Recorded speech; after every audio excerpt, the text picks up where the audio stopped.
திமுகவின் கோட்டை இங்கே உடைக்கப்பட்டுக் கொண்டிருக்கிறது மத்திய சென்னையில். காரணம், மக்கள் முடிவெடுத்து விட்டார்கள், போதும்டா சாமி, நமக்கு அவங்க வேண்டாம். வெறும் வாய்ஜாலத்தை வைத்து, வாய் வார்த்தைகளை வைத்து இத்தனை காலமாக இங்கே அரசியல் நடந்து கொண்டிருக்கிறது. ஆனா இன்னைக்கு நம்முடைய தேசிய ஜனநாயக கூட்டணியுடைய வேட்பாளர், பாரதிய ஜனதா கட்சியினுடைய மாநில செயலாளர் அன்பு சகோதரர் வினோத் பி செல்வம் அவர்கள் ஒரு முடிவோடு உங்களோடு சேர்ந்து களமிறங்கியிருக்கின்றார். இந்த பகுதியில் யார் மக்களவைக்கு பாராளுமன்றத்திற்கு செல்கின்றார்களோ, மக்கள் யார் இருக்கின்றார்களோ, இருவருக்கும் ஒரு உறவு சம்பந்தம் இருக்க வேண்டும். நீங்க ஓட்டு போட்டீங்கன்னா ஐயா 5 ஆண்டுகள் கேள்வி கேட்கக்கூடிய உரிமை உங்களுக்கு இருக்கு. அதே போல யார் உங்களுடைய வாக்கை பெற்று பாராளுமன்ற உறுப்பினராக ஆகியிருக்கின்றார்களோ 5 ஆண்டுகள் உங்களுக்கு சேவை செய்ய வேண்டும். இதுதாங்க ஐயா இந்த ஓட்டுக்கு இருக்கக்கூடிய சத்திய வாக்கு. அதனால இந்த வாக்குச்சீட்டு என்பது, ஒரு ஓட்டு என்பது 5 ஆண்டுகளுக்கு ஒரு முறை யாரோ ஒருத்தருக்கு போட்டுட்டு மறுபடியும் 5 ஆண்டு கழித்து மறுபடியும் செலுத்துவது வாக்குச்சீட்டினுடைய வேலை இல்லை. ஒரு திருமணம் செய்யும் பொழுது இருக்கக்கூடிய உறவுக்கு தான் அந்த ஓட்டுச்சீட்டினுடைய சம்பந்தம் ஐயா. இது 365 நாட்களும் தினமும் யார் உங்களுடைய பாராளுமன்ற உறுப்பினராக இருக்கின்றார்களோ, யார் மக்களாக இருக்கின்றார்களோ, அந்த உறவு என்பது ஒரு நாளும் இருக்க வேண்டும். எனக்கு இந்தியாவில் இருக்கக்கூடிய 543 எம்பிங்க ஐயா, 543 எம்பி எடுத்து மனசாட்சியோடு ஒருவர் பாராளுமன்றத்தில் இருப்பதற்கு தகுதி இல்லை என்றால் தயாநிதி மாறன் அந்த 543 முதல் ஆளாக இருப்பார். முதல் ஆளாக பேசுற பேச்ச பாருங்க, பயன்படுத்தக்கூடிய வார்த்தைகளை பாருங்க. போய் நம்முடைய தலைமைச் செயலாளரை சந்திப்பார். வெளியே வந்தோடனே என்ன சொல்லுவார் தெரியுங்களா? நாங்க என்ன தாழ்த்தப்பட்டவங்களா? தலைமைச் செயலாளரை நிக்க வச்சுட்டாங்க. இது அவர்கள் பேசக்கூடிய சமூக நீதி. வெளியே வந்தோடனே பத்திரிகையாளர் சந்திப்பில் சொல்லுவார், நாங்க என்ன தாழ்த்தப்பட்டவங்களா? எங்களை பாருங்க இப்படி பேசிட்டார். கேடி பிரதர்ஸ் நீங்க சொன்னீங்க, அதெல்லாம் பழைய வார்த்தைங்க ஐயா, அதெல்லாம் தாண்டி இன்னைக்கு போயிட்டாங்க. இன்னைக்கு எல்லாம் பில் கேட்ஸுக்கு சரிசமமா இருக்கக்கூடிய ஒரே ஒரு குடும்பம் கோபாலபுரத்து பக்கத்தில் இருக்கக்கூடிய இந்த குடும்பம் மட்டும்தான். அதாவது ஐயா, நீங்கள் புரிந்து கொள்ள வேண்டும், மந்திரி ஆக்குறாங்க. மந்திரி எங்க ஆகிறாங்கன்னா, டெல்லியில போய் ஒரு முக்கியமான துறைக்கு மந்திரி ஆகிறாங்க. இது எவ்வளவு பெரிய அநியாயம்னா, அண்ணன் சன் டிவி நடத்துறார், தம்பிய அதே துறைக்கு மந்திரி ஆக்குறாங்க. நீங்க நல்லா புரிஞ்சுக்கணும், எவ்வளவு பெரிய கொடூரமான ஒரு மோசமான ஆட்சி இந்தியாவில் நடந்து கொண்டிருப்பது என்பதை மத்திய சென்னையினுடைய வாக்காளர் பெருமக்கள் நன்றாக உணர்ந்து கொள்ள வேண்டும். அண்ணன் சன் டிவி நடத்துறாரு, தம்பி மந்திரி சபையில டெலிகம்யூனிகேஷன் அதே துறைக்கு மந்திரி ஆகிறார். 2 பேர் சேர்ந்து பிஎஸ்என்எல் என்கின்ற நிறுவனத்தை தரையிலே போட்டு மிதித்து அழித்து விட்டார். தரையில போட்டு மிதித்து அழிச்சாச்சு. போட்டியாக யாருமே வரக்கூடாது. பிஎஸ்என்எல் என்கின்ற நிறுவனம் வச்சிருந்ததே, அந்த நிறுவனம் இந்த மந்திரி அப்ப தயாநிதி மாறன் அவர்களுக்கு கனெக்ஷன் கொடுத்திருந்தாங்க வீட்டில் பயன்படுத்துவதற்கு. சன் டிவியினுடைய அப்லிங்கிங் எல்லாம் அதை பயன்படுத்தி அப்லிங்க் பண்ணாங்க சேட்டலைட். கோடிக்கணக்கான ரூபாய் ஊழல். தன்னுடைய சகோதரர் நடத்தக்கூடிய நிறுவனத்திற்கு கோடிக்கணக்கான ரூபாய் ஊழல். தயாநிதி மாறன் மந்திரி என்கின்ற ஒரே காரணத்தினால தான் இருந்த மந்திரி சபையினுடைய அந்த பொறுப்பை தவறாக பயன்படுத்தி தன்னுடைய அண்ணனுடைய நிறுவனத்திற்கு கூட இருந்தார். இதெல்லாம் நீங்க மறந்துடவே கூடாதுங்க. இதெல்லாம் அவமான சின்னம், இதெல்லாம் தேசிய அவமானம், இதெல்லாம் தேசிய அவமானம். 543 பாராளுமன்ற உறுப்பினர்களே ஒருவருக்கு தகுதி இல்லை என்றால் இங்க இருக்கக்கூடிய பாராளுமன்ற உறுப்பினர் தயாநிதி மாறன் எந்த அடிப்படை தகுதி கிடையாது, அடிப்படை தகுதி இல்லை. கோபம் மட்டும் நல்லா வரும், யாராச்சும் கேள்வி கேட்டா திட்ட வருவாரு. ஆனா இன்னைக்கு மக்கள் நீங்கள் முடிவெடுத்திருக்கின்றீர்கள், என்ன ஆனாலும் பாத்திரலாம், கருப்பு கொடியை போடத்தான் போறோம், வாக்கு சேகரிக்க எந்த வார்டுக்கு வந்தாலும் கூட நாங்கள் விடப்போவதில்லை என்கின்ற மிகப்பெரிய முடிவு எடுத்திருக்கிறீங்க. நான் இதை நிச்சயமாக பாராட்டுகின்றேன் சகோதர சகோதரி. இப்பதான் உண்மையான ஜனநாயகத்தை நீங்க பார்க்க போறீங்க. நம்முடைய அன்பு சகோதரர் வினோத் பி செல்வம் அவர்கள் சென்னை வெள்ளத்தில் எப்படி வேலை செஞ்சாருங்க பாத்தீங்களா? எப்படி வேலை செஞ்சார்? 2-3 நாட்கள் தண்ணியிலே நின்று கொண்டிருந்தார், தண்ணியிலே இருந்தார். இது எப்பங்கய்யா? பதவி இல்லாதப்ப ஒரு சாதாரண மனிதராக இருந்த பொழுது அவர் செய்து காட்டிய வேலை. பதவி இல்ல, எம்பிங்கிற பதவி இல்ல, எம்எல்ஏங்கிற பதவி இல்ல, ஒரு சாதாரண மனிதனாக எனக்கு தெரிந்து சென்னையில முதல் ஆளாக இங்கே வெள்ளத்தோடு வெள்ளமாக மக்கள் சூடாக உணவு சாப்பிட வேண்டும் என்று ஒரு வார்டாக சுற்றி திரிந்த நம்முடைய வினோத் பி செல்வம் அன்பு சகோதரர் நம்முடைய வேட்பாளராக நின்று கொண்டிருக்கின்றார். இந்த மேடையின் மீது நம்முடைய தேசிய ஜனநாயக கூட்டணியுடைய எல்லா தலைவர்கள் இருக்கிறார், மூத்த தலைவர்கள் எல்லாம் இருக்கின்றார்கள். பாட்டாளிகளாக கடுமையாக வேலை செய்யக்கூடிய டாக்டர் ஐயாவுடைய கட்சி, அருமை அண்ணன் டாக்டர் அன்புமணி ராமதாஸ் அவருடைய கட்சி, அவருடைய சார்பாக இங்கே வந்திருக்கக்கூடிய தலைவர்கள் மேடையின் மீது அமர்ந்திருக்கின்றார். இந்த மாவட்டத்தினுடைய செயலாளர்கள் அண்ணன் ஏழுமலை அவர்கள், அண்ணன் முத்துராமன் அவர்கள், அண்ணன் ராஜாராம் வர்மா அவர்கள், அண்ணன் சிவக்குமார் அவர்கள், அவர்களும் அவர்களுடைய வேட்பாளர் நிற்பது போல களத்தில் இறங்கி வேலை செய்து கொண்டிருக்கின்றார்கள். அவர்களுக்கு முதல் என்னுடைய நெஞ்சார்ந்த நன்றிகளை தெரிவித்துக் கொள்கின்றேன். தமிழ் மாநில காங்கிரஸ் நமக்கு தெரியும், மக்கள் தலைவர் ஐயா ஜி கே மூப்பனார் அவர்கள் ஒரு மாற்று அரசியலுக்காக ஆரம்பித்த கட்சி. இன்னைக்கு அவருடைய புதல்வர் அண்ணன் ஜி கே வாசன் அவர்கள் அதே போல மாற்று அரசியல் நோக்கி வந்து கொண்டிருக்கின்றார். தேசிய ஜனநாயக கூட்டணியுடைய முக்கியமான ஒரு தலைவர், அவரின் சார்பாக களத்திலே பணி செய்யக்கூடிய இந்த மாவட்டத்தினுடைய செயலாளர்கள் அண்ணன் ரவீந்திரன் அவர்கள், கோவிந்த்சாமி அவர்கள், பாலா அவர்கள் நம்மோடு இருக்கின்றார்கள். அவர்களுக்கும் என்னுடைய நெஞ்சார்ந்த வாழ்த்துக்களை வணக்கங்களை தெரிவித்துக் கொள்கின்றனர். அம்மா மக்கள் முன்னேற்ற கழகத்தினுடைய தலைவர் அண்ணன் டிடிவி தினகரன் அவர்கள் இன்னைக்கு தேனியிலே போட்டி போட்டு ஒரு சரித்திர வெற்றியை பார்க்க இருக்கின்றார். அவருடைய சார்பாக இங்கே வந்திருக்கக்கூடிய மாவட்ட செயலாளர்கள் அண்ணன் சுகுமார் பாபு அவர்கள், ராஜேந்திரன் அவர்கள், ஆனந்தன் அவர்கள், சித்திக் அவர்களுக்கு எங்களுடைய நெஞ்சார்ந்த நன்றிகளை தெரிவித்துக் கொள்கின்றோம். அனைத்து இந்திய அண்ணா திராவிட முன்னேற்ற கழகத்தினுடைய தொண்டர்கள் உரிமை மீட்பு இயக்கத்தினுடைய தலைவராக இருக்கக்கூடிய அண்ணன் முன்னாள் முதலமைச்சர் அன்புக்கினிய அண்ணன் ஓ பன்னீர்செல்வம் அவர்களுடைய அன்புக்கினிய நம்முடைய மாவட்ட செயலர் வந்திருக்கின்றார்கள். அம்பிகாபதி அவர்கள், மகிழன் பவன் அவர்கள், கிருஷ்ணமூர்த்தி அவர்களுடைய தொண்டர்கள், அவர்களுக்கும் நெஞ்சார்ந்த நன்றிகளை தெரிவித்துக் கொள்கின்றனர். தமிழக மக்கள் முன்னேற்ற கழகம் அதனுடைய தலைவர் அண்ணனும் போட்டி போட்டுக் கொண்டிருக்கின்றார்கள் தென்காசி. அவர்களுடைய சார்பாக வந்திருக்கக்கூடிய அண்ணன் செல்வா அவர்கள் தொண்டர்களுக்கு நெஞ்சார்ந்த நன்றிகளை தெரிவித்து, சகோதரர் வினோத் பி செல்வம் அவர்களை தேசிய ஜனநாயக கூட்டணி சார்பாக நிச்சயமாக பாராளுமன்ற உறுப்பினர் ஆக்குவோம் என்று களத்தில் இருக்கக்கூடிய பாரதிய ஜனதா கட்சியினுடைய தொண்டர்கள் தலைவர்கள் இருக்கின்றார். இந்த மாவட்டத்தினுடைய தலைவர் அருமை அண்ணன் தனசேகரன் அவர்கள், இந்த ஒன்றியத்தினுடைய தலைவர் அண்ணன் குமார் அவர்கள், மிக முக்கியமாக மேடையின் மீது அமர்ந்திருக்கக்கூடிய நம்முடைய மாநிலத்தினுடைய பொறுப்பாளர்கள் மாநில செயலாளர் சுமதி வெங்கடேஷ் அவர்கள், அமைப்பு சாரா பிரிவினுடைய மாநில தலைவர் ராதாகிருஷ்ணன் அவர்கள், தமிழ் வளர்ச்சி பிரிவினுடைய மாநில தலைவர் ஆதித்யா அவர்கள், மகளிர் அணியினுடைய மாநில செயலர் நதியா அவர்கள், மத்திய சென்னை கிழக்கு மாவட்டத்தினுடைய ஆற்றல் மிகுந்த தலைவர், கடுமையான ஒரு களப்போராளி அண்ணன் விஜயானந்த் அவர்களும் நம்மோடு மேடையில் இருக்கின்றார்கள். எல்லோருக்கும் இந்த நேரத்தில் வாழ்த்துக்களை வணக்கங்களை தெரிவித்துக் கொள்கின்றேன். சகோதர சகோதரிகளே, தமிழகத்தில் நடக்கக்கூடிய அரசியல் பிரச்சாரத்தை பார்த்துக் கொண்டிருக்கின்றோம். திமுக கட்சி பாத்தீங்கன்னா இந்த 1960 பழைய டேப் ரெக்கார்டர் மாதிரி பிரச்சாரம் பண்ணிட்டு இருக்கிறாங்க. ஹிந்தி, தமிழ், வடக்கு, தெற்கு. இன்னைக்கு வட மாநிலத்துக்கு போனா அங்க இருக்கக்கூடிய அன்பு சகோதரரை திட்டுறாங்க. மோடி ஐயா போய் தமிழ்நாட்டிலே உட்கார வச்சுக்கிட்டீங்க, இந்த பக்கம் விடவே மாட்டீங்களா? அவர் உலகத்தில் எங்க போனாலும் தமிழ் மொழியை பத்தி தான் பேசுறார், இதனுடைய பெருமையை மட்டும் தான் பேசுகின்றார்.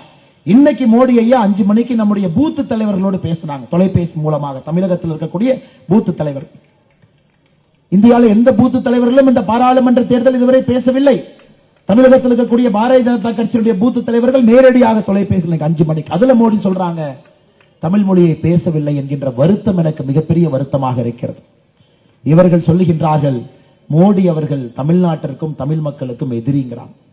உண்மையாலுமே ஒரு எதிரி தமிழ்நாட்டில் தமிழினத்துக்கு எதிராக இருக்கின்றார்கள் என்றால் அண்ணன் ஸ்டாலின் அவர்களும் திராவிட முன்னேற்ற கழகம் மட்டும்தான். அவர்கள் தான் உண்மையான எதிரி. தமிழ்நாட்டினுடைய வளர்ச்சியை குழி தோண்டி புதைச்சாச்சு. இன்னைக்கு 33 மாதமாக ஆட்சியில் இருக்கக்கூடிய திமுக ஏதாவது தேர்தல் பிரச்சாரத்தில் அவங்க செஞ்ச சாதனையை பத்தி 1-2 பேசுறாங்களா ஐயா? அவர்கள் 33 மாசம் நான் செஞ்சேன் அப்படின்னு 1, 2, 3, 4, 5 பேசுறாங்களா? இல்லை. 1960 பழைய டேப் ரெக்கார்டர் அப்படியே கேட்டுட்டு அண்ணன் ஸ்டாலின் அண்ணன் மேடைக்கு இருந்து மைக் எடுத்து வடக்கு தேய்கிறது, தெற்கு இது வாழுகிறது, அது இது ஹிந்தியை திணிக்கிறாங்க. சகோதரே, மக்கள் நீங்கள் தெளிவாக இருக்கின்றீர்கள். நடக்கக்கூடிய இந்த தேர்தல் என்பது நாட்டுக்கான தேர்தல். நம்முடைய நாட்டில் பலம் பொருந்திய தலைவர் யார், இந்தியாவுடைய பிரதமராக வர வேண்டும் என்று தீர்மானிக்கக்கூடிய தேர்தல். இன்னொரு கட்சி இருக்கிறாங்க, அனைத்து இந்திய அண்ணா திராவிட முன்னேற்ற கழகம். கவுன்சில் எலெக்ஷன் நினைச்சு அவங்க பிரச்சாரம் பண்ணிட்டு இருக்காங்க. ஒரு கட்சி கவுன்சில் எலெக்ஷன் அவங்க வீதி வீதியா, இன்னொரு கட்சி 1960 சட்டமன்ற தேர்தல் ஒரு கட்சி. சகோதர சகோதரிகளே, இன்னைக்கு களத்தில் இருக்கக்கூடிய ஒரே ஒரு கட்சி பாரதிய ஜனதா கட்சி, தேசிய ஜனநாயக கூட்டணி, நம்முடைய அன்புக்குரிய கூட்டணி கட்சியினுடைய எல்லா தலைவர்கள் தொண்டர்கள் தான் களத்தில் இருக்கிறாங்க. இது எப்படின்னா, நம்ம ஸ்டாலின் ஐயா போய் ஒரு கோட் சூட் எல்லாம் போட்டுக்கிட்டு I can walk English, I can talk English மாதிரி பிரச்சாரம் பண்றாரு. ஆனா கேட்கறவங்களுக்கு இங்கிலீஷ் புரிஞ்சா தானே பிரச்சாரத்தில் என்ன பேசுறாங்கன்னு தெரியும். ஐயா, இன்னைக்கு 2024 தேர்தல் முற்றிலும் மாறுபட்ட தேர்தல். இந்தியாவிலே முதன்முறையாக தேர்தலிலே ஓட்டு போடுவதற்கு முன்பாகவே யார் பிரதமர் என்று தீர்மானிக்கப்பட்டு நடக்கக்கூடிய தேர்தல். இதெல்லாம் புரிஞ்சுக்கணும். நாம ஒரு வீடியோ போட்டிருக்கிறோம், நீங்க பார்த்திருப்பீங்க. ராகுல் காந்தி அவங்களோட ஒரு 10 பேர் ஒரு வீட்டுக்கு பொண்ணு பார்க்க போறாங்க. பொண்ணு மாப்பிள்ளை எல்லாம் உட்கார்ந்து இருக்கிறாங்க. பொண்ணோட மாப்பிள்ளை கேட்கிறாரு, பொண்ணோட அப்பா கேட்கிறாங்க, யாருங்க மாப்பிள்ளைன்னு. ராகுல் காந்தி சொல்றாருங்க, பாருங்க இவங்க எல்லாம் வேலை செய்வாங்க. அவர் டெல்லியில வேலை செய்வாங்க, இந்த அம்மா பெங்கால்ல வேலை செய்யும், இந்த அண்ணன் பாருங்க பீகார்ல வேலை செய்வாரு, இவருங்க அப்புறம் நீங்க என்னங்க பண்ணுவீங்க, நான் சாப்பிடுவேங்க அப்படிங்கிறார். உடனே அந்த பொண்ணுடைய தந்தைக்கு மனசு பொறுக்கல, ஏங்க மாப்பிள்ளை யாருன்னு சொல்லுங்க, ஏங்க மாப்பிள்ளை யாருன்னு முக்கியம் இல்ல, நாங்கெல்லாம் ஒன்னா வந்திருக்கோம் அப்படின்னு, ஏங்க மாப்பிள்ளை யாருன்னு சொல்லுங்க. உடனே இந்த பெங்கால்ல இருக்கவங்க சொல்லுவாங்க, ஏன் எங்களை எல்லாம் ஏத்துக்க மாட்டீங்களா. லல்லு பிரசாத் யாதவனுடைய மகன் எந்திரிச்சு சொல்லுவாரு, நான் தாங்க மாப்பிள்ளை. லல்லு பிரசாத் யாதவ் அந்த வீடியோல சொல்லுவாரு, மாப்பிள்ளையாக நான் இருக்கும்போது உன்னை யாரையா மாப்பிள்ளைன்னு சொன்னது. அரவிந்த் கெஜ்ரிவால் சொல்லுவார், நான் தாங்க புதுசா வந்த மாப்பிள்ளை, என்னையும் சேர்த்துக்கிறேன். சகோதர சகோதரிகளே, இந்த இந்தி கூட்டணியில ஒரு பிரதம மந்திரி வேட்பாளர் இல்லாம அவங்க படுற பாடு இருக்கு. குட்டி போட்ட பூனை மாதிரி சுத்திக்கிட்டே இருக்கிறாங்க 8 மாசம். யாராவது ஒருத்தர் கிடைப்பாரா?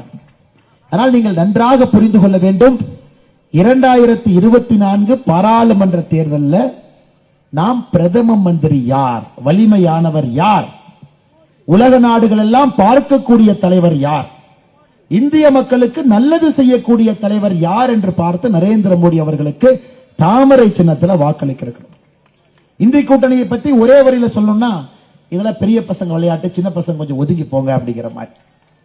எந்த ஒரு அடிப்படை விஷயம் தெரியாம ஒரு பிரதம மந்திரி வேட்பாளர் இல்லாமல் களத்தில் இருக்கின்றார். இன்னைக்கு சென்னை பெருநகரம் தாத்தா காலத்துல, அப்பா காலத்துல, பேரங்காலத்துல எப்பொழுது மழை வந்தாலும் கூட மழை வெள்ளத்திலே தத்தளிக்கக்கூடிய ஒரு நகரமாக சென்னையை மாட்டி இருப்பதுதான் திராவிட முன்னேற்ற கழகத்தினுடைய சாதனைங்க. மழை வந்தால் தண்ணிக்குள்ள நம்ம நிக்கணும். நான் உங்களிடம் ஒன்றே ஒன்று கேட்கிறேன், 70 வருஷமா சென்னை மக்கள் மழையை பார்த்துட்டீங்க, 70 வருஷமா மழை வெள்ளத்தை பார்த்துட்டீங்க. ஏன் நீங்கள் 5 ஆண்டுகள் மோடி அவர்களுக்கு கொடுக்க கூடாது சரி பண்றதுக்கு? ஒரே ஒரு வேண்டுகோள் தாங்க, 70 வருஷமா இதே காட்சி. மழை வந்தா அரசு பள்ளிக்கூடத்துக்கு ஓடணும், அங்க போய் இருக்கணும், வீட்டுக்குள்ள பொருள் என்னாச்சுன்னு தெரியாது. 10 ஆண்டு காலமாக சம்பாதித்த எல்லா பொருளும் ஒரே இரவிலே நாசம். அப்ப சென்னை பொறுத்தவரைக்கும் எப்படிங்க, கஷ்டப்பட்டு பாட்டாளிகளாக இருக்கக்கூடிய ஏழை மக்கள் கஷ்டப்பட்டு சம்பாதிப்பீங்க, ஒரு மழை வெள்ளத்துல மறுபடியும் ஏழை ஆயிருவீங்க, மறுபடியும் 10 ஆண்டு சம்பாதிப்பீங்க, மறுபடியும் ஏழை ஆயிரு. இதாங்க சென்னையில நடக்கக்கூடிய காட்சி. நான் உங்களிடம் வைக்கக்கூடிய அன்பான வேண்டுகோள், 5 ஆண்டுகள் சகோதரர் வினோத் பி செல்வம் அவர்களே, சென்னை மத்திய பாராளுமன்றத்தினுடைய பாராளுமன்ற உறுப்பினரை தேர்ந்தெடுத்து காட்டுங்க. தலைகீழாக சென்னையை மாற்றி காட்டுகின்றோம். தலைகீழாக சிங்கார சென்னை என்று சொல்லி சிங்கிங் சென்னையாக மாற்றி வைத்திருக்கிறாங்க. சிங்கிங் சென்னை. நான் திமுக தேர்தல் வாக்குறுதி வந்தோடனே ஃபர்ஸ்ட் படிச்சு பார்த்தேன், சென்னை மக்களுக்கு போட் சொல்லியிருக்காங்களான்னு வாங்கி பார்த்தேன். திமுகவுடைய தேர்தல் வாக்குறுதி வந்தவுடன் அந்த தேர்தல் வாக்குறுதியை தொடர்ந்து முதல்ல படிச்ச, என்னையா சென்னை மக்களுக்கு போட்டை காணான்.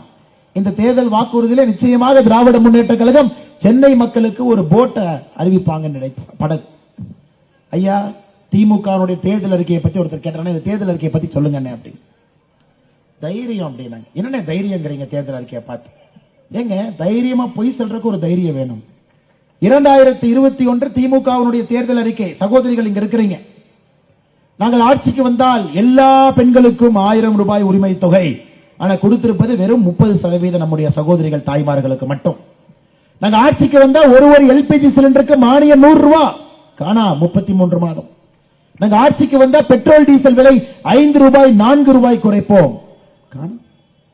இன்னைக்கு எப்படி நாங்க ஐயா அப்படியே அதே எடுத்து, கனிமொழி அக்கா தானே தலைவருங்க, அப்படி எடுத்து கம்ப்யூட்டர் ஆபரேட்டர் சொன்னாங்க, நான் அப்படியே வெளியே போற மாதிரி போயிட்டு வருவேன், மக்கள்கிட்ட மனு வாங்குற மாதிரி வருங்க. நீ தேர்தல் அறிக்கை என்ன பண்றப்பா, இந்த 2021 தேர்தல் எடுக்க இந்த பெட்ரோல் 5 ரூபாய் 4 ரூபாய் இருந்துச்சுல்ல, அதை அடிச்சுட்டு 65 ரூபாய் 75 ரூபான்னு போட்டு, அந்த சிலிண்டர் மானியம் 100 ரூபான்னு இருந்துச்சுல்ல, அதை அழிச்சிட்டு 500 போட்டு, இந்த கம்ப்யூட்டர் ஆபரேட்டர் அறிவாலயத்தில் அக்கா இந்த 2021 தேர்தல் அறிக்கை 1980 தேர்தல் அறிக்கைக்கா, அதுல இருந்து மாத்தி மாத்தி 2021 வச்சு, அப்படி தாங்க ஐயா திமுக தேர்தல் அறிக்கை. இன்னொரு கட்சி தேர்தல் அறிக்கை கொடுத்திருக்கிறாங்க, அங்க ஆட்சிக்கு அவங்க எம்பி தேர்ந்தெடுத்தா அவங்க வலியுறுத்துறதுக்காக எம்பி வேணுமா, மத்திய அரசை வலியுறுத்துறக்கு. அப்ப வினோத் பி செல்வம் எதுக்கு இருக்கிறாரு? இன்னொரு கட்சி சொல்றாங்க, எங்களுக்கு நீங்க ஓட்டு போட்டு எங்களை நீங்கள் எம்பி ஆக்கினால் மத்திய அரசை வலியுறுத்துவோம். ஐயா மத்திய அரசிட்ட வலியுறுத்துறதுக்கு சரி, மத்திய அரசிட்ட சண்டை போட்டு வேலை வாங்குறதுக்கும் சரி, மத்திய அரசனுடைய சேவகனாக மத்திய சென்னை பாராளுமன்ற தொகுதியில வேலை பார்ப்பதற்கும் சரி, நமக்கு ஒற்றை வேட்பாளர் சகோதரர் வினோத் பி செல்வம் அவர்கள் நம்மோடு இருக்கும் பொழுது எதுக்கு நீங்க வலியுறுத்துற கட்சிக்கு ஓட்டு போடணும்? எதுக்கு நீங்க தேர்தல் அறிக்கையிலே பொய் சொல்லக்கூடிய கட்சிக்கு எதுக்கு ஓட்டு போடணுங்க? ஐயா 65 ரூபாய் 75 ரூபாய்க்கு பெட்ரோல் இவங்க கொடுக்கறேன்னு சொன்னாங்கன்னா நீங்க தயாநிதி மாறன் அவங்க சொல்லணும், அண்ணே மாநில அரசு கொடுக்காட்டி பரவாயில்ல, மத்திய சென்னைக்கு மட்டும் நீங்க தான் அவ்வளவு பணம் வச்சிருக்கீங்களே, மத்திய சென்னையில் இருக்கக்கூடிய எல்லா பெட்ரோல் பம்ப்ல நாளையில இருந்து 5 ரூபா 4 ரூபா குறைக்கிறோம்னு சொன்னா கூட போதும், சகோதரர் வினோத் பி செல்வம் இந்த எலெக்ஷன்ல இருந்து வித்ட்ராவே பண்ணிக்குவார். அவர் சார்பா நானே சொல்றேன். தயாநிதி மாறன் அவர்கள் வேற ஒன்னும் சொல்ல வேண்டாம், சகோதரர் சார்பா நானே சொல்லிடுறேன். மத்திய சென்னை பகுதிக்கு உட்பட்ட எல்லா பெட்ரோல் பம்ப்லையும் அவங்க தேர்தல் அறிக்கையில சொன்னது போல 5 ரூபா 4 ரூபா, இவங்ககிட்ட பணம் இருக்குல்லண்ணே, மாறன் பிரதர்ஸ் இல்லாத பணமா, 5 ரூபா 4 ரூபாய் குறைச்சுக்கிட்டோம். இதுக்குட்பட்ட நாங்க தமிழ்நாடு முழுசும் கேட்கல. சகோதரர் அவர் சொல்லுவார், இல்லைங்க எலெக்ஷன்ல இருந்து வித்ட்ரா பண்ணி குறைந்தபட்சம் அதனாச்சு கேளுங்க, செய்ய மாட்டாங்க. அதனால்தான் அன்பு சகோதரர் நமக்கு ஒரு வேட்பாளர், வெற்றி வேட்பாளர் வினோத் பி செல்வம் அவர்கள் இங்க தேவைப்படுறாங்க வேலையை செய்வதற்கு. இன்னைக்கு பாருங்க, அக்குமாருக்கு திருநெல்வேலிக்காரர், அக்குமாருக்கு ராதாபுரத்துக்காரர், திருநெல்வேலிக்காரங்க எப்படி சூடா இருப்பாங்களோ அதே போல வினோத் பி செல்வம் எப்படி சென்னையில வேறு வேறு பகுதியிலிருந்து வந்து சென்னையில குறிப்பாக வட தமிழ்நாட்டிலிருந்து சகோதரர்கள் இங்கே வந்து சென்னையை வலிமைப்படுத்தியிருக்கிறார். அதுபோல் திருநெல்வேலியிலிருந்து வந்த வினோத் பி செல்வத்தை பார்த்து எந்த ஊருக்காரன் தயாநிதி மாறன் அவங்க கேட்கிறாங்க. நான் கேட்கிறேன், நீங்க முதல்ல எந்த ஊருக்காரங்க நீங்க சொல்லுங்க. நீங்க முதல்ல சகோதரர் அவரை பார்த்து அக்குமார் திருநெல்வேலிக்காரர் ராதாபுரத்துக்காரரை பார்த்து கேள்வி ஏற்பட்டு முன்பு நான் உங்களை கேட்கிறேன், நீங்க எந்த ஊருக்காரங்க? தயவு செஞ்சு இந்த விஷ பரீட்சைக்கு எங்களை இழுக்காது, அப்புறம் வேற மாதிரி ஆயிரும். நீங்க எங்கிருந்து வந்தீங்கன்னு சொல்ல வேண்டிய ஆயிரும், அதெல்லாம் வேண்டாம். இங்க எல்லா மக்களும் ஜாதி மதத்தை தாண்டி, மாநிலத்தை தாண்டி, மொழியை தாண்டி சென்னை மக்கள் என்று வாழும் பொழுது எதற்கு பிரிவினை அரசியல் செய்வதற்காக தயாநிதி மாறன் அவர்கள் கிளம்பி இங்கே சுற்றிக் கொண்டிருக்கின்றார். சகோதர சகோதரிகளே, இவருடைய வெற்றி என்பதை நீங்க உறுதிப்படுத்திட்டீங்க. இன்னைக்கு நாம் கேட்பது இமாலய வெற்றியை நீங்க கொடுக்கணும். அது ஒரு மெசேஜ் ஐயா. இது போன்ற குடும்பங்கள் அரசியல இருக்கவே கூடாது. இது போன்ற கட்சியில இதற்கு முன்னாடி என்னங்க ஐயா, ஹிந்தி மக்களை பற்றி தவறா பேசுவாங்க. இங்க நிறைய நம்முடைய அன்பு சொந்தங்கள், வட மாநிலத்தை சார்ந்த அன்பு சொந்தங்கள் இங்க இருக்கிறாங்க. ஹிந்தி மக்களை பற்றி, ஹிந்தி பேசக்கூடிய மாற்று மொழி பேசக்கூடிய மக்களை பற்றி ஐயா தெரியும். இன்னைக்கு சென்னை எடுத்துக்கங்க, தெலுங்கு மொழி பேசக்கூடிய அன்பு சகோதரர்கள் எத்தனை பேர் இருக்கிறாங்க? நான் தெரியாம கேட்கிறேங்க, தெலுங்கு மொழி பேசுறவங்க இருந்தா கொஞ்சம் கை தூக்குங்க பார்க்கலாங்க ஐயா. பாருங்க, நம்முடைய அன்பு சகோதரர்கள் சுந்தர தெலுங்கு பேசக்கூடியவங்க சென்னையில் இருக்கிறாங்க. நாங்க என்னங்க ஐயா சொல்றோம்? சகோதரர் வினோத் பி செல்வம் அவர்கள் வரும் பொழுது புதிய கல்விக் கொள்கையில 3வது மொழி உங்களுக்கு பிடித்த மொழி நீங்க படிங்கன்னு தான் நாங்க சொல்றோம். முதல் மொழி தமிழ் மொழி படிங்க, 2வது மொழி ஆங்கில மொழி படிங்க, 3வது மொழி உங்களுடைய குழந்தைகள் அந்தந்த பள்ளிக்கூடத்துல 3வது மொழி உங்களுக்கு பிடித்த மொழி. அப்ப நீங்க தெலுங்கு பேசக்கூடிய சமுதாயம் இங்க இருக்கிறீங்க, உங்களுடைய குழந்தைகள் தெலுங்கு படிக்க வேண்டும் என்றால் இங்க இருக்கக்கூடிய கிளஸ்டரை நீங்க முடிவு பண்ணி 3வது மொழி தெலுங்கு மொழி என்று சொன்னால் அந்த பள்ளிக்கூடத்துல தெலுங்கு சொல்லி கொடுப்பாங்க. இதுதான் புதிய கல்விக் கொள்கை. இல்ல மலையாளம் பேசுறவங்க இருக்கிறீங்க, இல்லைங்க எங்களுடைய கிளஸ்டர் பள்ளிக்கூடத்துல எங்களுக்கு மலையாளம் சொல்லிக் கொடுக்க வேண்டும் என்றால் புதிய கல்விக் கொள்கையில 3வது மொழி மலையாளம். இல்ல ஹிந்தி பேசக்கூடிய நண்பர்கள் இருக்கிறாங்க, அவர்கள் குழந்தை அவர்களுடைய தாய்மொழியை பேச வேண்டும் நினைக்கிறாங்கன்னா அந்த கிளஸ்டர் பள்ளிக்கூடத்துல ஹிந்தி மொழி சொல்லிக் கொடுப்பாங்க. நீங்க சொல்லுங்க, இதுல என்ன தப்புங்க? இதை எதற்கு எதிர்க்கிறாங்க?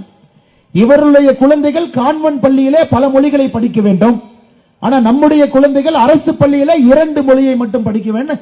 70 ஆண்டு காலமாக அந்து போன ரீலை ஓட்டிக்கிட்டே இருக்கானுங்க. அதனால் இந்த முறை நீங்கள் வினோத் பி செல்வம் அவர்களை வெற்றி பெற செய்யும் பொழுது ஒரு எம்பி மட்டும் கிடைக்கலீங்க, சென்னையினுடைய தலைநகர தலையெழுத்தை மாற்றக்கூடிய ஒரு வல்லமை பொருந்திய தலைவர் உங்களுக்கு கிடைக்கிறார். நீங்க நல்லா உணர்ந்துக்கணுங்க. 2026க்கு இது முக்கியம். இந்த எம்பி எல்லாம் வச்சுட்டாங்க ஐயா, 2026ல ஆட்சி மாற்றம் நாம் கொண்டு வர முடியும். அதனால் நீங்க சாதாரணமா ஏதோ பாராளுமன்றத்துக்கு ஓட்டு போட்டு நினைக்காதீங்க, நல்ல ஒரு தலைவரை நீங்கள் பெற்றுக் கொண்டிருக்கிறீர்கள். இந்த பகுதியிலே வேலை செய்ய வேண்டும் என்று நினைக்கக்கூடிய தலைவர், மாற்றத்தை கொடுக்க வேண்டும் என்று நினைக்கக்கூடிய தலைவர். அதனால் இந்த ஒரு ஓட்டு என்பது ஒரு எம்பியை மட்டும் தேர்ந்தெடுக்கலைங்க, சென்னையினுடைய அரசியல் வரலாற்றை இது புரட்டி போட போகிறது. 2026 அரசியல் மாற்றத்திற்கு இது வித்திட போகுதுங்க. அன்பு சகோதரர்கள் இங்க இருக்கிறவங்க எல்லாம் நீங்க தெளிவா யோசிங்க, நல்லா யோசிங்க. அடுத்த 20 நாட்கள் நாம் எல்லாம் வினோத் பி செல்லம் அவருக்கு வேலை செய்யலாங்களா? நானும் அவருக்கு வேலை செய்வதற்காகத்தான் இங்கே வந்திருக்கின்றேன். என்னுடைய தொகுதியிலிருந்து இங்கே வந்து அவருக்கு பிரச்சாரம் செய்வது நான் அவருக்கு செய்யக்கூடிய வேலை. காரணம், 20 நாட்கள் நம்முடைய வேட்பாளருக்கு நாம் வேலை செய்தால்தான் அடுத்த 5 ஆண்டுகள் அவர்கள் நமக்கு வேலை செய்வார். நல்லா புரிஞ்சுக்கங்க. இல்லாட்டி தயாநிதி மாறன் அவங்களை போல போட்ல தங்கிக்கிட்டு அதுக்குள்ளேயே வாக்கிங் போயிட்டு இருப்பார். நமக்கு சாமானிய ஒரு மனிதன் தரையில வரணும், மக்களை பார்த்து கேட்கணும், எப்படி இருக்கிறீங்கம்மான்னு கேட்கணும். மழை வெள்ளம் வந்தால் முதல் ஆளாக ஓடி வர வேண்டும், அல்லது மழை வெள்ளம் வந்தால் கூட அது வரக்கூடாது. அதுபோல திட்டங்களை தீட்டக்கூடிய ஒரு எம்பி நமக்கு வேணும். அதனால அடுத்த 20 நாட்கள் இங்க இருக்கக்கூடிய எல்லா நண்பர்கள் நீங்க பாருங்க, இத்தனை பேர் இருக்கு. நீங்க 100 ஓட்டு ஒருத்தர் வாங்கி கொடுத்தீங்கன்னா பாரதிய ஜனதா கட்சிக்கு, தேசிய ஜனநாயக கூட்டணிக்கு இன்னைக்கு இல்லாத 100 ஓட்டை நீங்க வாங்கி கொடுக்கணும். 20 நாளுங்க ஐயா. நான் உங்கள்கிட்ட கேட்கறது, ஒரு நாளைக்கு 5 ஓட்டு. இத்தனை பேர் நீங்க 100 ஓட்டு வாங்கி கொடுத்தா எவ்வளவு பெரிய மார்ஜின்ல ஜெயிப்பாருங்க, எவ்வளவு பெரிய மார்ஜின் ஜெயிப்பாரு. அதனால் நாமும் இந்த மாற்றத்திலே ஒரு பங்குதாரராக இருக்க வேண்டும். தினமும் 5 ஓட்டு. 5 ஓட்டு வாங்காம நீங்க தூங்கிடாதீங்க. போன் பண்ணுங்க, வீட்டுக்கு ஏறி இறங்குங்க. இதுக்கு முன்பு உங்க பிஜேபிக்கு, தேசிய ஜனநாயக கூட்டணிக்கு ஓட்டு போடல, போய் ஒரு 10 நிமிஷம் பேசுங்க. அவங்க கேட்பாங்க, எதுக்கு நான் ஓட்டு போட வேண்டும்னு கேட்பாங்க. அதுக்காக உங்களுக்கு 10 விஷயங்களை சொல்லிவிட்டு நான் என்னுடைய உரையை முடித்துக் கொள்கின்றேன். எதுக்காக ஓட்டு போடணும் மக்கள் கேட்பாங்க. அதாவது இதுவரை பாரதிய ஜனதா கட்சிக்கு வாக்களிக்காதவர்கள், தேசிய ஜனநாயக கூட்டணிக்கு வாக்களிக்காதவர்கள், உங்களுக்கு என்ன 5 நிமிஷம் 10 நிமிஷம் உங்க வீட்டில் கிடைக்கும், ஒரு டீ குடிக்கிற நேரம். எதுக்குன்னு ஒரு 10 பாயிண்ட் சொல்லுங்க. அந்த 10 விஷயங்களை மட்டும் உங்கள் முன்னால் நான் இப்ப வைக்கிறேன். ஏன்னா உங்களுக்கு அடுத்த 20 நாட்கள் நீங்கள் இதை பேச வேண்டும் என்கிற நம்பிக்கை. ஐயா, இங்க இருக்கக்கூடிய நாம் எல்லோருமே பொருளாதாரத்துக்காகத்தான் வாழ்றோம், அதை ஏத்துக்கோங்க ஐயா. நல்லா சம்பாதிக்கணும், நல்ல வீட்டில் இருக்கணும், குழந்தைகள் நல்லா படிக்க வைக்கணும், இல்லைங்களாங்க ஐயா. ஆத்திர அவசரம்னா மருத்துவமனைக்கு நம்முடைய கையில் இருந்து செலவு பண்ணணும். பணத்தை எதிர்பார்த்து இன்னொருத்தர் முன்னாடி கை கட்டி நிக்க கூடாது. கடையில வேலை செய்யக்கூடிய அண்ணன்ல இருந்து ஒரு தொழிலதிபர்ல இருந்து எல்லோரும் பொருளாதாரத்துக்கு தான் வேலை செய்யும். இன்னைக்கு நீங்க யோசிச்சு பாருங்க, மோடி ஐயா ஆட்சியிலே உங்களுடைய பொருளாதாரம் உறுதிப்படுத்தப்படுமா, இல்ல இன்னொரு கட்சி ஆட்சிக்கு வந்தா பொருளாதாரம் உறுதிப்படுத்தப்படுமா? ஆட்சிக்கு வந்த பொழுது 2014 11வது பெரிய பொருளாதார நாடாக இருந்து இன்னைக்கு 5வது பெரிய பொருளாதார நாடாக உயர்த்திருக்கின்றார். ஒரு தனி மனிதனுடைய வருமானம் 1,96,000. முதல் விஷயம் நீங்க சொல்லுங்க, அண்ணா சித்தாந்தத்தை விட்டுருங்க, இது சித்தாந்தத்திற்கான தேர்தல் இல்லை, அரசியல் கட்சிகளை பார்த்து ஓட்டு போடக்கூடிய தேர்தல் இல்லைங்கிறது. இத்தனை நாள் அப்படித்தான் போட்டேன், இந்த முறை மாத்தி போடுறதா, அதற்கான தேர்தல் இல்லை. இந்த முறை உங்களுக்கு இருக்கிறது ஒரே ஒரு ஆப்ஷன் தானுங்க ஐயா. ஒரே ஒரு ஆப்ஷன், ஒரே ஒரு தலைவர், ஒரே ஒருவர் மட்டும்தான் நின்றுட்டு இருக்கார், யாருமே இல்லை. அவர் மோடி. தாமரை சின்னத்துல தேசிய ஜனநாயக கூட்டணியில பொருளாதாரத்தை வலிமைப்படுத்த மோடி அவர்களுக்கு நீங்கள் வாக்களிக்க வேண்டும். ஐயா, இன்னைக்கு நீங்க மத்திய சென்னை மட்டும் எடுத்துக்க. இந்த மத்திய சென்னை பகுதியில் மட்டுமே நாம் புரிந்து கொள்ள வேண்டும், முத்ரா கடன் திட்டம். இந்த ஒரு பார்லிமெண்ட்லங்க ஐயா, இந்த ஒரு பார்லிமெண்ட்ல முத்ரா கடன் திட்டம் லேத்து வச்சிருப்போம், சின்ன பற்ற வச்சிருப்போம், ஒரு தொழில் செய்வோம். நார்மலா வங்கிக்கு போனா கடன் கொடுக்க மாட்டாங்க. மோடி ஐயா முத்ரா கடன் திட்டம் கொடுத்த பிறகு கடன் வாங்கிக்கணும். இந்த ஒரு பாராளுமன்றத்தில் மட்டுமே முத்ரா கடன் திட்டம் நாம் கொடுத்திருப்பது 13,187 கோடி. லட்சம் இல்லைங்க, 13,187 கோடி ரூபாய் இந்த ஒரு மாவட்டத்திற்கு முத்ரா கடன் திட்டம் வந்திருக்கு. எல்லோரும் பயனாளிகள் இருக்கிறோம். தமிழகத்திற்கு மட்டுமே 2 லட்சம் கோடி. சாலையோர வியாபாரிகளா இருக்கிறாங்களா ஐயா, முதலா ஒருத்தர் எட்டி பார்த்து நம்மளை என்னங்கம்மான்னு கேட்டதே மோடி ஐயா. சாலையோர வியாபாரி அக்கா பூ விற்கிறாங்க, அண்ணன் ஒரு போண்டா கடை வச்சிருக்காரு, டீ கடை, யாரும் எட்டி பார்க்கலீங்க, கேட்கல. தயாநிதி மாறன் அவர்களுக்கெல்லாம் அது போன்ற மக்கள் வாழ்கின்றார்களானே தெரியாது. முதலாக சுபநிதி திட்டம் மூலமாக 10,000 ரூபாய், அதை திரும்ப கட்டினால் 20,000 ரூபாய் வட்டி இல்லாம கொடுத்த ஒரே தலைவர் மோடி ஐயா. இரண்டாவது, சாமானிய மக்களை தேடி பணம் வருது, நீங்க மறந்துடாதீங்க. இரண்டாவது விஷயம், சாமானிய மனிதனை தேடி முத்ரா கடன் திட்டம், சுவர்ண, இதெல்லாம் நம்ம முதல்ல எட்டி பார்க்குதுங்க ஐயா. இன்னைக்கு ஸ்டாலின் ஐயா சொல்றாரு, மத்திய அரசு தமிழகத்தை கண்டுக்கவே இல்லை, 100 ரூபாய் கொடுத்தோம், 28 ரூபாய் தான் வந்துச்சு. நானும் 6 மாசமா தலையை உடைச்சு பதில் சொல்றேங்க ஐயா. இந்த செந்தில் கவுண்டமணி என்ன வாழைப்பழம் மாதிரி இருக்குது, ஒரு வாழைப்பழம் இங்க, இன்னொரு வாழைப்பழம், அதானே இதுங்கிற மாதிரி திரும்ப திரும்ப சொல்றாங்க. ஐயா, திமுகவை பொறுத்தவரை மத்திய அரசு நேரடியாக நம்முடைய பட்ஜெட்டுக்கு அனுப்பி இருக்கக்கூடிய பணத்தை மட்டும்தான் மத்திய அரசு கொடுத்ததா சொல்றாங்க. இது மூன்றாவது விஷயத்தை மக்கள்கிட்ட நீங்க நல்லா சொல்லணுங்க ஐயா. நாம் சொல்லுகின்றோம், கோபாலபுரத்தை நாங்கள் நம்பவில்லை, நேரடியாக மக்களுக்கு பணம் கொடுக்கிறோம். 45 லட்சம் விவசாயிகளுக்கு தமிழகத்தில் வருடத்திற்கு 6000 ரூபாய் கொடுத்திருக்கிறோம். 1 லட்சம் 2 லட்சம் இல்லைங்க, 45 லட்சம். இதுவரை விவசாய பெருமக்கள் 15 தவணையில 2000 வாங்கியிருக்கிறாங்க. 30,000 ரூபாய் வங்கி கணக்குக்கு 45 லட்சம். அத மாநில அரசு சொல்றாங்க, அதை கணக்கில் எடுக்க மாட்டோம், நேரடியா எங்களுக்கு வந்து நாங்க கொடுத்தா தான் கணக்கு, அந்த 28 ரூபாய் கணக்கில் அது இல்லை. என்னங்க ஐயா, எல்லாமே சிலிண்டர் வச்சிருக்கிறீங்க தாய்மார்கள் எல்லாம். மோடி ஐயா சிலிண்டரா இருந்தா 400 ரூபாய் மானியம், மோடி ஐயா சிலிண்டர் இல்லைன்னா 300 ரூபாய் மானியம். கோடிக்கணக்கான மக்களுக்கு வங்கி கணக்குக்கு வருது.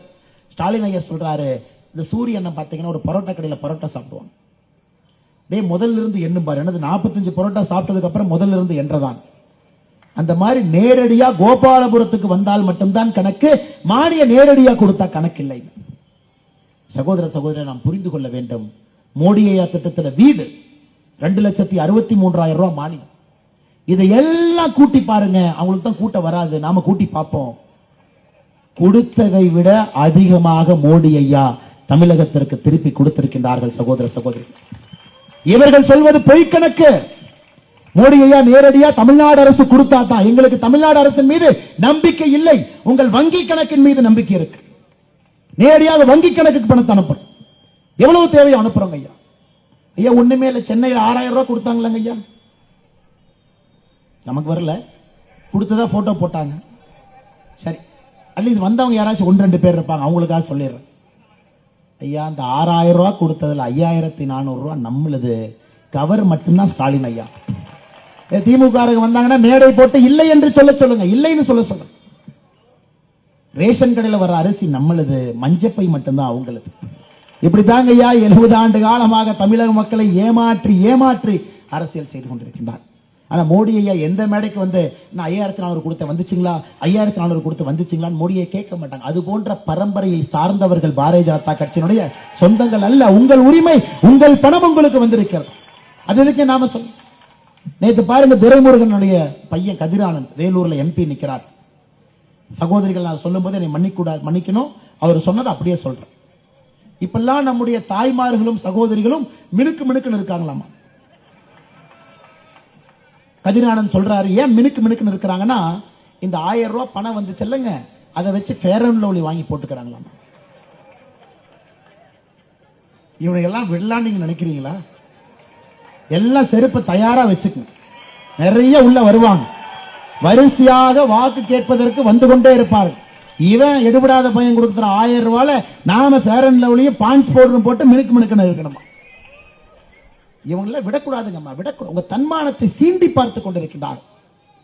ஒரு பஸ் ஒண்ணு போவுங்க, அந்த லிப்ஸ்டிக் போட்ட மாதிரி ஒரு பஸ் போகும், ரோஸ் கலர்ல, யாரும் ஏறது இல்ல. தமிழ்நாடு அரசு பேருந்துனாவே திமுக வந்தது பிறகு படிய காணா, உள்ள போனா மேல இருந்து ஒழுகுது, யாரும் ஏறது. தப்பி தவிர ஏறிட்டீங்கன்னா பொன்முடி அண்ணன் வந்து ஓசின்றுவார். பொன்முடி அண்ணன் வந்து ஓசி தானே, ஓசி தானே. இதை நீங்க சொல்லணும். நம் தன்மானத்தை சீண்டி பார்த்து கொண்டிருக்கின்றார். பிரதம மந்திரி ஒரு பெண்ணை தன்னுடைய காலிலே விழுவதற்கு அனுமதிக்க மாட்டார். அவர் கொடுக்கக்கூடிய மரியாதை. யாராச்சும் தப்பு தவறி ஒரு பெண்கள் கால் விழுந்துட்டா சுத்தி இருக்கக்கூடிய எங்களை பார்த்து அப்படியே தீ மாறி முறைப்பார். மனிதன் எப்படி ஒரு மனிதனை மதிக்க வேண்டும் என்று தெரிந்த மனிதன் ஒரு பக்கம், இன்னொரு பக்கம் ஃபேர் அண்ட் லவ்லி, மினுக்கு மினுக்கு 1000 ரூபாய், பஸ்ல ஏறினா ஓசி. இதை நீங்க 4வது விஷயமா சொல்லணும். தன்மானத்தை சீண்டி பார்த்தவனுக்கு எதுக்குங்க ஓட்டு? தன்மானத்தை சுரண்டி பார்த்தவனுக்கு எதுக்குங்க ஓட்டு? சென்னை மக்கள் நீங்க தயாரா இருக்கணும். எந்த காரணத்திற்கும் திராவிட முன்னேற்ற கழகத்துக்கு ஓட்டு போடக்கூடாது. அடுத்து பாருங்க, சமூக நீதி சமநீதினு வாய்களிய பேசுவாங்க. சரி, தயாநிதி மாறனுக்கு எதற்காக மந்திரி சபை கொடுத்தீங்க கருணாநிதி ஐயா? கருணாநிதி ஐயா சொல்றாரு, இல்லைங்க தயாநிதி மாறன் கொஞ்சம் ஹிந்தி பேசுவார், அதனாலதான் டெல்லிக்கு அனுப்பிச்சு விட்டேன்.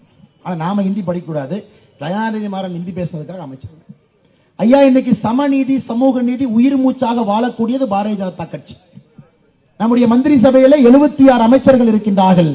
11 அமைச்சர்கள் பெண்கள், தாய்மார்கள் 11 பேர். 12 அமைச்சர்கள் பட்டியலின சகோதர சகோதரிகள், 27 அமைச்சர்கள் பிற்படுத்தப்பட்ட வகுப்பிலிருந்து வந்திருக்கக்கூடிய சகோதர சகோதரி. மறுபடியும் சொல்ற, நல்லா கேளுங்கம்மா. 11 அமைச்சர்கள் தாய்மார்கள் சகோதரிகள், 11 பேர். 12 அமைச்சர்கள் பட்டியலின சகோதர சகோதரிகள், 27 அமைச்சர்கள் பிசி ஓபிசி சொல்றோம், பிற்படுத்தப்பட்ட வகுப்பை சார்ந்த நம்முடைய சகோதர சகோதரி.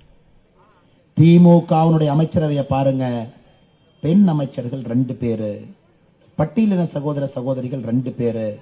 நான் அடிக்கடி பயன்படுத்துற வார்த்தை அரசியல் கோட்டான்னு பயன்படுத்துறேன். கனிமொழி அக்கா கோயம்புத்தூர்ல என்னை திட்டிட்டு வீதி வீதியா சுத்திட்டு இருக்கிறாங்க. அண்ணாமலை கோட்டாக்கு எதிரானவன். ஆமாம், அண்ணாமலை கோட்டாக்கு எதிரானவன் தான், அரசியல் கோட்டாவுக்கு எதிரானவன். அரசியல் கோட்டால யாரெல்லாம் வர்றாங்களோ எதிரானவன் தான். நீங்களா வந்ததையா நாட்டை இப்படி பண்ணி வச்சிருக்கிறேன். அரசியல் கோட்டாவுக்கு எதிரானவன் தான். இதை நீங்க மக்கள்கிட்ட சொல்லணும். 5வது விஷயமா, நாம சமநீதி சமூக நீதி திராவிட முன்னேற்றம். நம்ம குழந்தைகள் நாளைக்கு அமைச்சராக வேண்டும் என்பதற்காக நாங்க நினைக்கிறோம். நாளைக்கு உங்களுடைய குழந்தைகள் இந்த நாட்டை ஆள வேண்டும் என்பதற்காக நினைக்கிறோம். திராவிட முன்னேற்ற கழகத்தினுடைய கோபாலபுரத்து குழந்தைகள் ஆள வேண்டும் என்பதற்காக இங்க யாரும் அரசியல் கட்சி நடத்தவில்லை சகோதர சகோதரிகள். அடுத்து நீங்க பாருங்க, கறவை மாடு ஆடு நிறைய பேர் வச்சிருக்கிறாங்க. மத்திய சென்னையில நிறைய பேர் வச்சிருக்காங்க. கறவை மாடு ஆடு வழங்குவதற்காக கோகுல் திட்டத்தில் தமிழ்நாட்டில் 160 கோடி ரூபாய்க்கு ஆடு கறவை மாடு வாங்கி கொடுக்கிறோம். இன்னைக்கு திராவிட முன்னேற்ற கழகத்தினுடைய தேர்தல் அறிக்கையில படிங்க, நாங்கள் ஆட்சிக்கு வந்தால் ஆவின் பால் விலையை 1 லிட்டருக்கு 3 ரூபாய் குறைப்போம். நாங்க கடைசியில் ஆரஞ்சு பாக்கெட் விலையை 46 இருந்து 60 ரூபாய்க்கு ஏற்றி விட்டாங்க. அம்மா, இது எவ்வளவு பெரிய விஞ்ஞான ஊழல்னா, பாலில் இருக்கக்கூடிய கொழுப்பை குறைத்திருக்கின்றார்கள். கொழுப்பை நாங்க பால் பாக்கெட்டை வாங்கி டெஸ்ட் பண்ணோம். பால் பாக்கெட்டை வாங்கி டெஸ்ட் பண்ணிட்டு ரிப்போர்ட் போட்டோம். எங்கம்மா, ஆவின்ல போய் நம்ம பால் வாங்க. ஒரு தாய்மார், சென்னையில் எல்லாருமே ஆவின்ல தான் வாங்குறோம். எல்லாருனாலையும் ஒரு ஆடு மாடு வச்சுக்க முடியாது. நகர்ப்புறத்தில் இருக்கிறோம், அது போய் எங்க போய் மேயும் புல்லு எங்கிருந்து போட முடியுங்க? நான் கிராமத்தில் இருக்கிறேன், நான் புல்லு மேய்க்கிறதுக்கு ஆடு மாடு வச்சிருக்கலாம், உங்களால முடியாது. நீங்க நம்பி ஆவின்ல போய் பால் பாக்கெட்டை வாங்குறேன். இவன் எவ்வளவு பெரிய விஞ்ஞான ஊழல் பண்றான்னா, அந்த பாலில் கொழுப்பு சத்தை குறைத்து விற்கிறான். நீங்க ஒருத்தர் வாங்கி பால் வாங்கணும்னே என்னை போய் ஒரு டெஸ்டிங் லேப்ல கொடுத்து டெஸ்டா பண்ண முடியுங்க? இதை நாங்கள் வெளியிட்ட பிறகு தம்மா தும்மான்னு குதிச்சானு. தம்மா தும்மான். ஐயா, விஞ்ஞான ஊழல். உங்க குழந்தைக்கு குடிக்கக்கூடிய பாலில் புரதச்சத்தும் கொழுப்பு சத்தும் குறைந்தால் மூளை வளர்ச்சி குறையும். அரசாங்கமே தப்பு பண்ணா யாருகிட்ட போய் முறையிடுறது? அரசாங்கமே தவறு செஞ்சா யாருகிட்ட போய் கை நீட்டி முறையிடுறது? அரசாங்கமே இன்னைக்கு தப்பு பண்றாங்க. அதான் தமிழகத்தினுடைய பிரச்சனை. இது பால் வாங்கக்கூடிய ஒரு தாய்மார்களும் குழந்தைக்காக வெற்றாது. அடுத்துங்க ஐயா, இன்னைக்கு மோடி ஐயாவுடைய நண்பர்கள் யார்? மோடி ஐயாவுடைய நண்பர்கள் நாம் எல்லாம் குடும்பம். மோடி ஐயாவுடைய குடும்பம், குறிப்பாக பெண்கள், தாய்மார்கள், சகோதரிகள், ஏழை மக்கள், விவசாய பெருமக்கள், இளைஞர்கள் எல்லாரும். ஸ்டாலின் ஐயாவுடைய நண்பர் யாரு? ஜாஃபர் சாதிக். அவருடைய நண்பர் யார்? போட்டோவை எத்தனை போட்டோ எடுப்பீங்க? அதனாலதான் பதிலே சொல்ல. நார்மலா பாத்தீங்கன்னா ஒரு போட்டோ இருக்கும். இல்லைங்க, தெரியாம வந்தாரு, கட்சியில நின்று இருந்தோம், அப்படியே ஒரு போட்டோ எடுத்துட்டு போயிட்டாரு, சாரின்னு சொல்லுவான். இது அரசியல் கட்சி தலைவர்கள் சொல்வது நமக்கு பழக்கம். ஆனா இவனுக்கு ஆயிரக்கணக்கான போட்டோ எடுத்து வச்சிருக்காங்க. எப்படி நாங்க தெரியாம பார்த்தோம்? இன்னைக்கு தமிழகத்தில் நீங்கள் நன்றாக உணர்ந்து கொள்ள வேண்டும். ஏன் திராவிட முன்னேற்ற கழகத்துக்கு வாக்களிக்க கூடாது என்றால், சென்னையை போதையினுடைய கஞ்சாவினுடைய தலைநகரமாக மாற்றி வைத்திருக்கின்றார்கள்.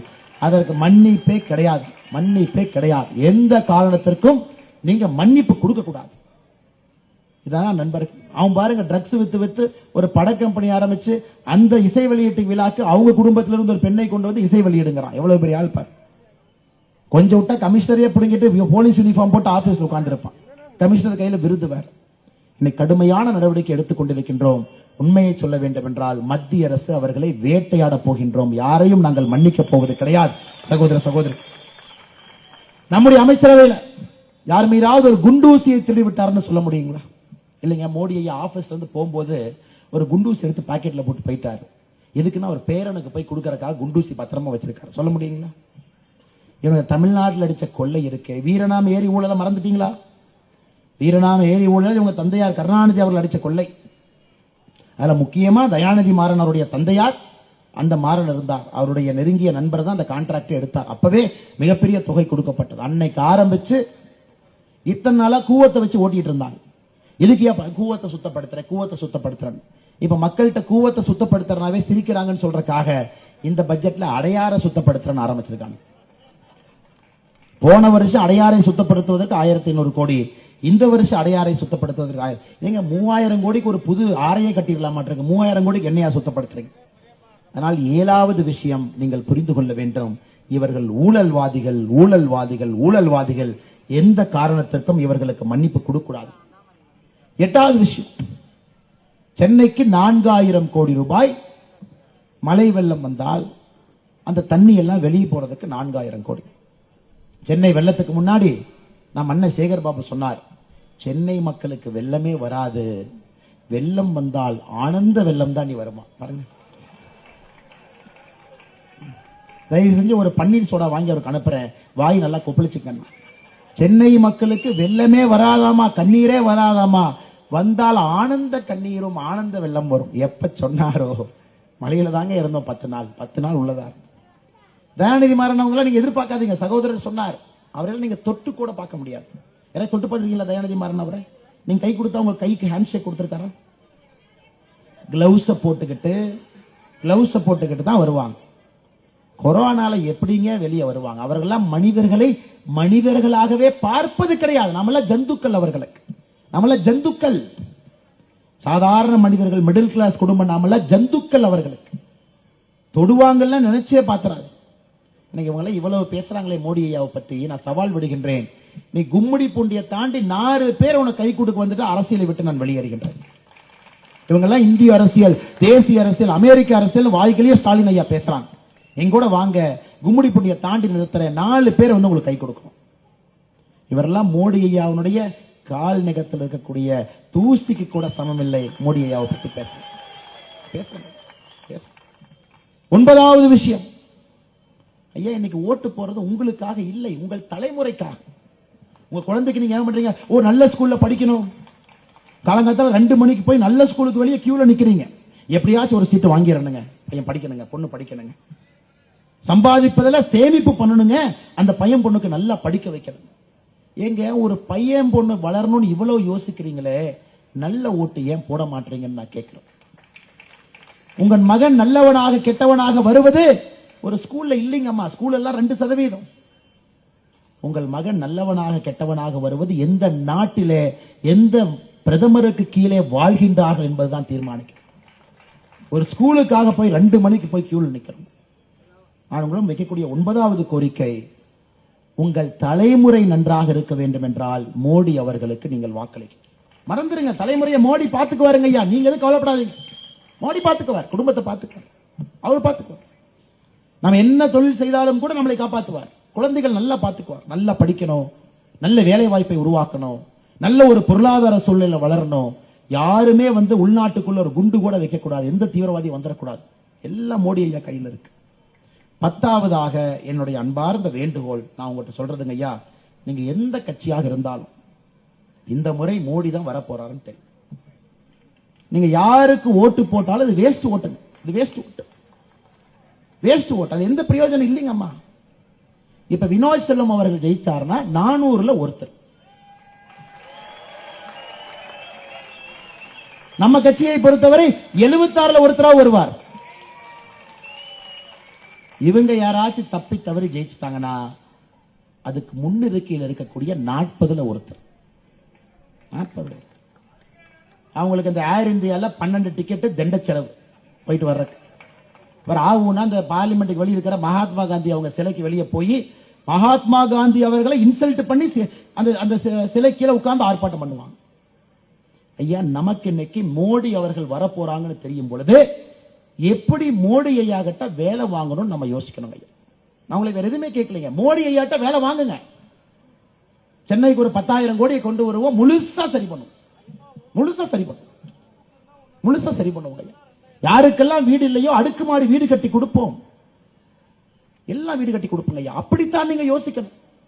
அந்த 400 பேர்ல ஒருவர் உங்களுக்கு வேணுமா, இந்த 40 பேர்ல பயன்படாத ஒருவர் வேணுமாங்கிறதான் 10வதாக நீங்கள் மக்களிடம் சொல்ல வேண்டிய அன்பார்ந்த ஒரு அறிவுரையாக உங்களுக்கு சொல்லி, மிகுந்த எழுச்சியாக மத்திய சென்னை பாராளுமன்ற தொகுதியில் இந்த கூட்டம் நடந்து கொண்டிருக்கிறது. பத்திரிகை நண்பர்கள் வந்திருக்கின்றீர்கள். அடுத்த 20 நாட்கள் கடுமையாக நம்முடைய சகோதரருக்காக உழைப்போம். அதன் பிறகு உரிமையாக கேட்போம், எங்களுக்காக வேலை செய்யுங்கள் என்று சகோதரர் வினோத் பி செல்வம் அவரை உரிமையாக கேட்பதற்கு நீங்கள் 20 நாட்கள் கடுமையாக களப்பணி ஆற்ற வேண்டும் சொல்லி மேடையில் இருக்கக்கூடிய எல்லா தலைவர்களுக்கும் நன்றி தெரிவித்து உரையை முடித்துக் கொள்கின்றேன். நன்றி, வணக்கம். பாரத் மாதா கி.